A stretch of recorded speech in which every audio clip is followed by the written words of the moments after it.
नमस्ते साथियों। देखिए, जो फोर्थ ग्रेड की कक्षा है हम प्रतिदिन चला रहे हैं, उसी में हम और एक कक्षा लेके आए हैं। ठीक है, इसमें जो क्वेश्चन है इसका जो लेवल है वो जो पेपर आता है ना, तो पुराने पेपर पैटर्न है उसके आधारित ये प्रश्न है। ठीक है, तो देखेंगे क्या प्रश्न है हमारे पास में। देखिए, दो से अधिक उपसर्ग है ना। अब दो से अधिक उपसर्ग इसमें से कौन से, इसमें आपको बताना है किस शब्द में दो से अधिक है। जैसे कि हम इसमें देखेंगे व्यवधान में, तो इसमें क्या है, वी, और फिर कौन सा है, अव और धान।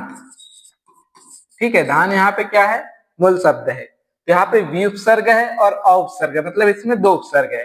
लेकिन हमसे क्या पूछा, दो से अधिक। अब देखेंगे प्रत्याघात में क्या है, यह है प्रति और आ उपसर्ग और हो जाएगा घात शब्द। ठीक है, यहां भी दो उपसर्ग है, प्रति और आ। निरूपण में देखेंगे तो हो जाएगा निर और एक उप, और ये हो जाएगा मूल शब्द होता है माँ। ठीक है, ये शब्द इसमें जुड़ेगा तो हो जाएगा उपमा, और निर लगेगा तो ये जो म का आ है लास्ट का, वो क्या हो जाएगा, हट जाता है, तो शब्द बनता है निरूपम। अगर आप इसको अलग अलग कर दोगे तब आपको याद रखना है कि लास्ट में इसको माँ करना है ना। ठीक है, यहां से क्या हो जाता है, निर लगती आ का लोप हो जाता है। अब देखेंगे इसमें भी दो उपसर्ग है। अब इसमें देखेंगे कितने उपसर्ग है, तो ये है सबसे पहले सुपसर्ग, फिर ये है क्या, वी उपसर्ग, फिर क्या आ जाएगा, अ उपसर्ग, फिर आ जाएगा स्थित है, तो ये शब्द होता है स्था, और इत प्रत्यय है। ठीक है, तो देखेंगे कि ये जो मूल शब्द है, तो इसको जोड़ते जाएंगे तो क्या होते जाएगा, जैसे इसको हमने जोड़ा तो हो जाएगा अवस्था। अब वी जोड़ेंगे इसके साथ में, तो ये ई है, ई किस में बदलेगा, या में बदलेगा, और अ जुड़ जाएगा तो पूरा यह हो जाएगा, और वह उसके साथ आधा, तो यहाँ यह हो गया और वह उसके साथ आधा, सु जैसे का वैसा लग गया, तो हो गया सुव्यवस्थित। तो इसमें कितने उपसर्ग है, एक दो तीन उपसर्ग है, और इसमें प्रत्यय भी है। अगर हम पूछे कि किसमें प्रत्यय है तो भी ऐसा प्रश्न बन जाएगा, तो तीनों में तो कोई प्रत्यय नहीं है, इसमें इत प्रत्यय है। ठीक है, चलिए अगला प्रश्न, तो ये हमारे पास चौथा ऑप्शन सही हो जाएगा। अगला प्रश्न देखेंगे। देखिए, किस शब्द में प्रत्यय नहीं है, वो आपको बताना किसमें प्रत्यय नहीं पूछा है ना। तो जो ठंडा शब्द है इसमें कोई प्रत्यय है क्या, ये शब्द होता है ठंड, इसमें है आ प्रत्यय, आ प्रत्यय जोड़ने से हो गया ठंडा। ठीक है, भिखारी में कौन सा प्रत्यय है, ये शब्द है भीख, और इसमें है आरी प्रत्यय, तो इसमें भी प्रत्यय है, यहाँ भी प्रत्यय है। सुना में कोई प्रत्यय है क्या, ये प्रत्यय है सुन, और इसमें है आ प्रत्यय, तो यहाँ भी आ प्रत्यय है। अहिर में कोई प्रत्यय क्या, अह और इर नहीं होता है कोई, है ना, इर प्रत्यय भी नहीं होता है। और ये जो शब्द है ये क्या है, मूल शब्द है, मूल शब्द, इसमें ना कोई उपसर्ग है ना ही कोई प्रत्यय है, तो चौथा ऑप्शन हमारे पास में सही हो जाएगा। चलिए अगला देखते हैं। देखिए, यह है विदेशी शब्द, है ना। तो अलमारी जो शब्द है ये कौन सी भाषा का शब्द आपको बताना है, अंग्रेजी का है, पुर्तगाली का है, डच का है, फ्रांसीसी का है, तो ये कौन सा है, पुर्तगाली है। ठीक है, यहाँ पे पुर्तगाली सही हो जाएगा। इसको याद रखना, तो अलमारी किसकी है, इस्पात की, तो इस्पात भी आ जाएगा, अलमारी भी आ जाएगा। और उसमें क्या बहुत सारे सामान रख सकते हैं, जैसे जो हमारे पास अलमारी है वो किसकी, हमारे पास इस्पात की है, इस्पात की अलमारी। ठीक है, वाक्य बनाते चलो, कोई कहानी बनाते चलो, तो उससे हमको शब्द याद हो जाते हैं। इस्पात की अलमारी है, जिसमें क्या है, तौलिया है। अब तौलिया है तो वही नहाने के काम आता है, तो नहाने के लिए बाल्टी भी लगती है, बाल्टी हो गया तो साबुन भी लगेंगी, कमीज भी लगेंगी, कमीज की बटन टूट जाए तो हम पॉलिथीन रखेंगी। ठीक है, तो इस प्रकार से ये सब शब्द किसमें आ जाते हैं, ये आ जाते हैं पुर्तगाली भाषा के। ठीक है, चलिए और देखते हैं आगे। ये देखिए क्या शब्द है हमारे पास में, मतलब क्या प्रश्न है, नौकर चिट्ठी लाया, इसमें कौन सी क्रिया है? तो नौकर क्या लेके आया? चिट्ठी लेके आया। क्या प्रश्न किया? हमको जवाब भी मिल गया, कर्म भी मिल गया। मतलब कि यहाँ कर्ता भी है, कर्म करने वाला भी उपस्थित होना चाहिए वहां, है ना? तब हम कह सकते हैं कि वो क्या है, सकर्मक क्रिया है। तो क्या लाया? तो चिट्ठी लाया।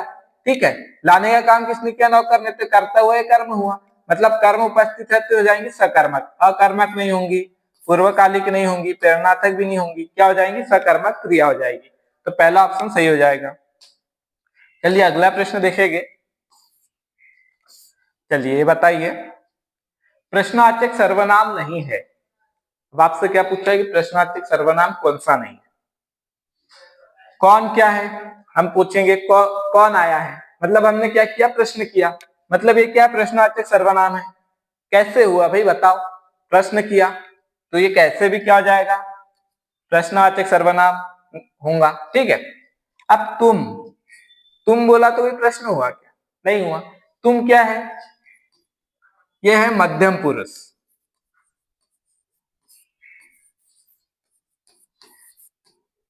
मध्यम पुरुष सर्वनाम हो जाएगा हमारे पास। ठीक है, तो यही आंसर हो जाएंगे, प्रश्नवाचक नहीं है। और क्या भी क्या है? प्रश्नवाचक ही है ना? क्या हुआ? तो प्रश्न हुआ।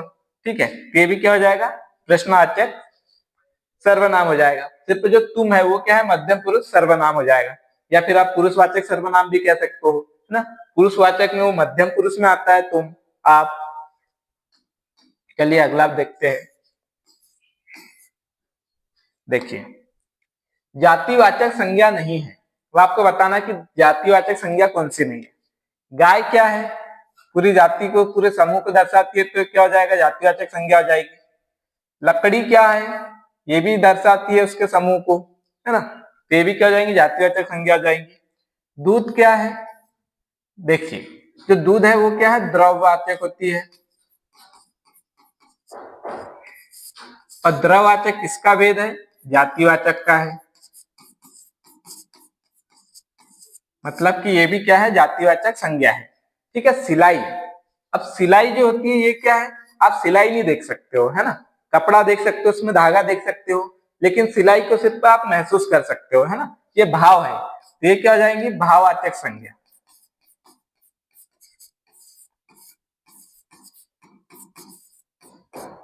ठीक है, तो चौथा ऑप्शन हमारे पास में सही हो जाएगा। चलिए अगला प्रश्न देखते हैं। देखिए, वह चला हूंगा काल है। अब आपको बताना, चला हूंगा, वह चला हूंगा, मतलब पुरानी बात कर रहे हैं, तो उसमें भी हमको कंफर्म नहीं है कि वो चला है या नहीं। हमको क्या है? उसमें भी संदेह है ना? देखिए, सामान्य भूत होगा क्या? बिल्कुल नहीं होगा। और भविष्य तो होगा ही नहीं, कि भविष्य की बात थोड़ी कर रहे हैं। जो हो चुका किसकी भूत की बात कर रहे हैं? वर्तमान भी नहीं होगा। संदिग्ध, हमको संदेह है ना, चला होगा, कंफर्म नहीं है, संदेह है, मतलब कि संदिग्ध भूत हो जाएगा। तो चौथा ऑप्शन हमारे पास में सही हो जाएगा। चलिए अगला प्रश्न देखते हैं। देखिए, कल जो क्लास ली थी, मैराथन क्लास, तो उसमें कम से कम 45, मतलब कम से कम क्या, उसमें थे 45 क्वेश्चन, है ना? 45 क्वेश्चन की क्लास थी वो। अगर आपको उसी प्रकार से क्लास चाहिए तो इस वीडियो के कमेंट में आप मुझे बताएं कि सर वही क्लास चलने दीजिए, या फिर इस प्रकार से जो जितने टॉपिक है उनके चलने दीजिए, है ना? तो मुझे जरूर बताएं। ठीक है, चलिए। आंखों में गाड़ना मुहावरे का अर्थ है, बताइए इसका क्या अर्थ होगा? गौर से देखना होता है क्या? नहीं होता है। मन में खटकना, तो बिल्कुल यही होगा, है ना? जो मन में खटकता है, मतलब कि उसका क्या अर्थ हुआ? आंखों में गाड़ना। तो यही हमारे पास में सही हो जाएगा। सहन न कर पाना, ये तो बिल्कुल नहीं होगा, है ना? और बदनाम होना, ये भी नहीं होगा, है ना? बदनाम होना मतलब काला मुंह करना, मुंह काला करना, इस प्रकार से। तो ये था सेकंड वाला ऑप्शन हमारे पास सही हो जाएगा। आंखों में गाड़ना मतलब मन में खटकना।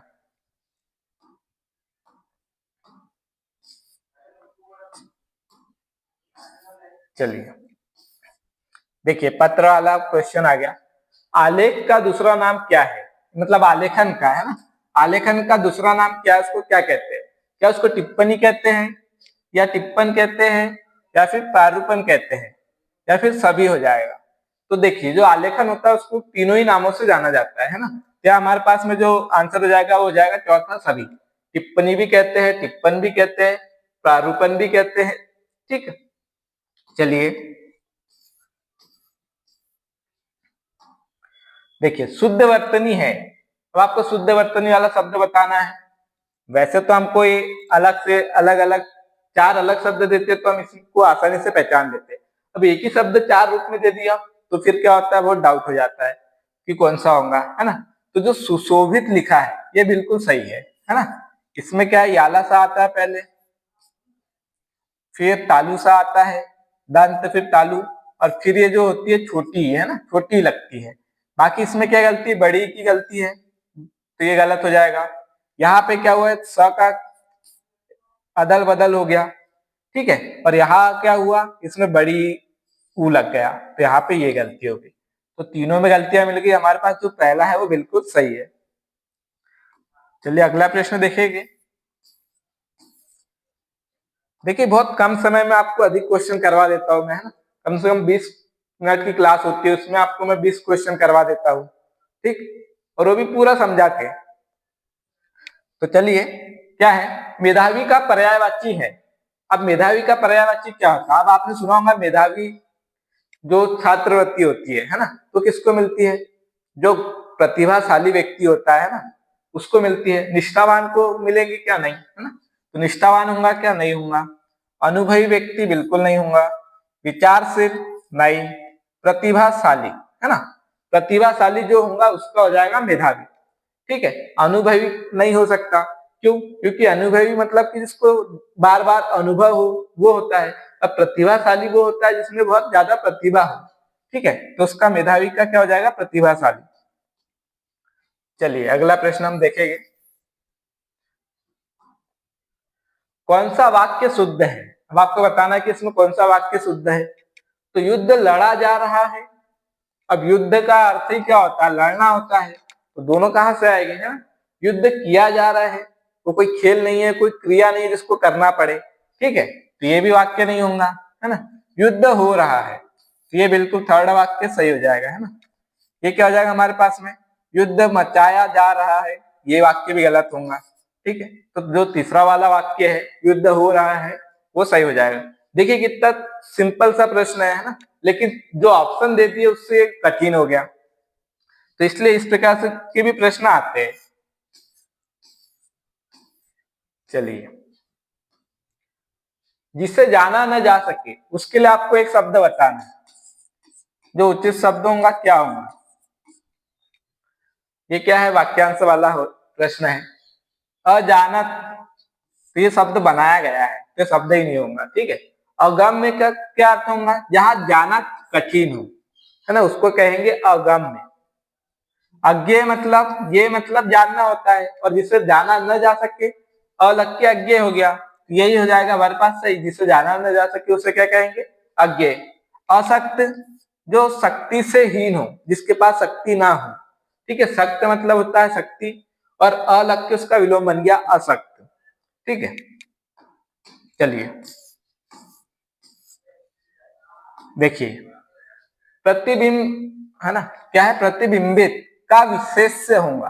अब आपको बताना कि ये जो प्रतिबिंबित है इसका जो विशेष्य होगा वो क्या होगा। मतलब कि जो विशेष्य है उसमें आप कुछ लगाइए और प्रतिबिंब क्या बन जाएगा, प्रतिबिंबित क्या बन जाएगा, आपका विशेषण बन जाना चाहिए।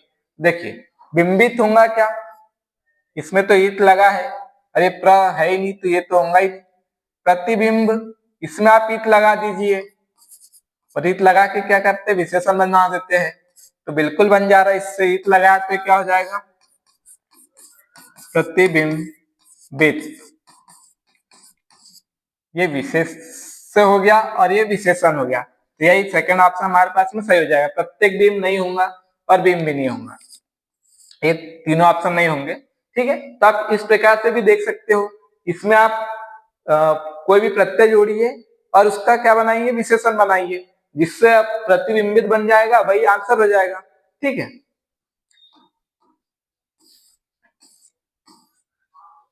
देखिए मत्सृण का विलोम बताना आपको। स्निग्ध, स्निग्ध, है ना, स्निग्ध, रुक्ष, और ये हो जाएगा रूपाक्ष या फिर मलिन, क्या होता है। तो मिश्रिन का अर्थ क्या होता है, जो चिकनी चीज होती है उसको कहते हैं ना। और रुक्ष क्या हो जाएगा, जो खुरदरा हो। तो यही हो जाएगा हमारे पास में, सेकेंड ऑप्शन सही हो जाएगा। चलिए अगला प्रश्न देखिएगा। देखिए, स्वेद से उत्पन्न होने वाला, अब कोई उत्पन्न हो या जन्म ले तो उसके लिए क्या होता है, ज लगा देते हैं। अगर पीछे में ज लगा है किसी शब्द में तो हम समझ जाते हैं कि किससे जन्म लिया हुआ है। ठीक है, तो जैसे द्विज है तो यह ज लगा मतलब जन्म लेना, और द्वि मतलब जो दो बार जन्म ले उसके लिए शब्द होता है द्विज।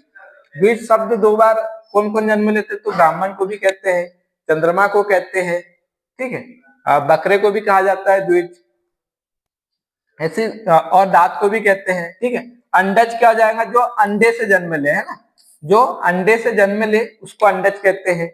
ठीक है, उस्मत जो उस्मा से जन्म ले उसको उस्मत कहते हैं। श्वेत जो श्वेत से जन्म ले या फिर श्वेत से उत्पन्न हो उसको स्वेदज कहते हैं। तो यही हमारे पास चौथा से हो जाएगा। श्वेत मतलब हो जाता है पसीना। ठीक है,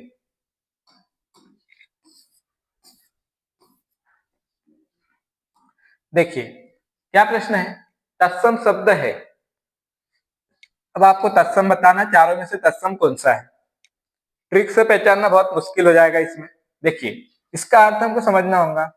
मयंक, मयंक किसका है, तो मयंक क्या है, तद्भव शब्द है, यह है तद्भव। और इसका तत्सम क्या हो जाएगा, ये हो जाएगा मृगांक। मृगांक का तद्भव होता है मयंक। वही जो गयेंद्र है, ये गयंद है, ये भी क्या है, तद्भव शब्द है। और इसका क्या हो जाएगा हमारे पास तत्सम, गजेंद्र हो जाएगा। इसका हो जाएगा गजेंद्र। ठीक है, गजेंद्र क्या हो जाएगा, तत्सम हो जाएगा। सगुन, सगुन का क्या हो जाएगा, ये भी तद्भव शब्द है। इसका जो तत्सम बनेगा वो क्या बनेगा, वो बन जाएगा यहाँ पे शकुन। और जो सकल है ये क्या हो जाता है, तत्सम शब्द है। तो चौथा ऑप्शन हमारे पास में सही हो जाएगा, है ना, ये तत्सम शब्द है। ठीक है, सकल का अर्थ होता है संपूर्ण, तो ये हमारे पास में हो गया, चौथा आंसर हो जाएगा। देखिए, रिजु का पर्यायवाची शब्द बताना आपको। रिजु का अर्थ क्या होता है, सीधा होता है ना, तो ये तो इसका अर्थ है। ठीक है, हाँ यही हो जाएगा, पर्यायवाची पूछा है तो रिजु का अर्थ क्या होता है, सीधा होता है। तो फर्स्ट ऑप्शन सही हो जाएगा। भंगुर बिल्कुल नहीं होगा ना। वक्र का अर्थ टेढ़ा होता है, ये भी नहीं होगा। कठोर भी नहीं होगा, कठोर का कोमल हो जाता है, विलोम, है ना। वक्र इसका क्या हो जाएगा, रिजु का विलोम हो जाएगा, तो इसका पर्यायवाची हो जाएगा सीधा। वक्र का अर्थ क्या होता है, टेढ़ा होता है, तो विलोम में आ जाएगा। ठीक है, लास्ट प्रश्न था हमारे पास में। चलिए, क्लास अच्छी लगी हो तो बताइए, या फिर जो 45 क्वेश्चन वाली क्लास लाई थी वो चलने दे, या फिर ये चलने दे, जरूर बताए, है ना। धन्यवाद।